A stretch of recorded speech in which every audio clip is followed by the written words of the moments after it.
Welcome back to the new tutorial. In this video, I will guide you if your scroll bar is not showing in Excel. On the right side, you will see that there is no horizontal scroll bar is showing and even is not vertical as well.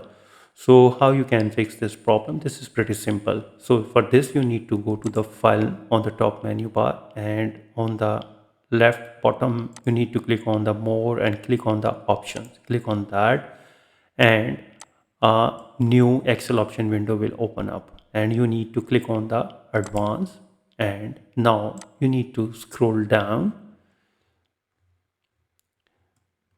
and here you will see that display option for this workbook, and you will see that show horizontal scroll bar and the show vertical scroll bar. So you just need to check those boxes and click OK.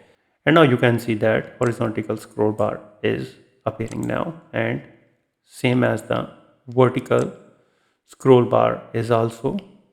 So I hope you understand how you can fix the problem if scroll bar is not showing in Excel. If you think this video is helpful, please support my channel. Thanks for watching.